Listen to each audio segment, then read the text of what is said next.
Hi, my name is Mike Sear. I'm a DWI defense attorney in Ithaca, New York. The topic of today's video is showing inconsistencies with police testimony in New York. Now, anytime you get charged with a DWI and it goes toward a trial or a suppression hearing, there is no question that the police officer is going to be required to testify. Part of the prosecutor's case is proving beyond a reasonable doubt that you did whatever they said that you did. And so their primary witness is always going to be a police officer. And so police officers, especially in DWI cases, will often testify to a whole bunch of stuff, like that they couldn't understand what you were saying, that you were slurring your words, that you were stumbling all over the place, that you couldn't walk. And it's our job as defense counsel to bring out the inconsistencies in their testimony, because anything they say on the stand is considered evidence in the case against you. So let's take those one at a time. Let's say a police officer gets on the stand and says, he was slurring his words and I couldn't understand what he was saying and he was clearly intoxicated.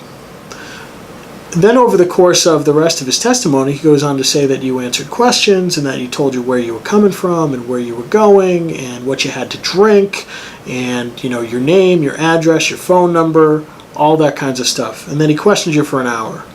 And then we get up there and we ask, well, you said he was slurring his words, that you couldn't understand him, but then you went ahead and you got answers to all of those questions.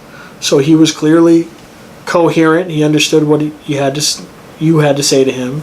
And number two, that he was able to speak in a way that was clear enough for you to understand and get answers to your questions over whatever that period of time was. That's one inconsistency. With respect to the walking, we actually used this in a case a couple of years ago where the officer said that the defendant was stumbling all over the place getting out of the car. And then they brought him over about 100 yards away to a flat area where they could do the field sobriety tests. And so he was able to walk from the car over 100 yards, whatever it was, over to this flat area. And during that walk, he didn't trip, he didn't stumble, he didn't fall. No one supported his weight. He was able to get there on his own power. And that was actually a winning argument for us in that particular case because we were able to prove that the officer's testimony was suspect.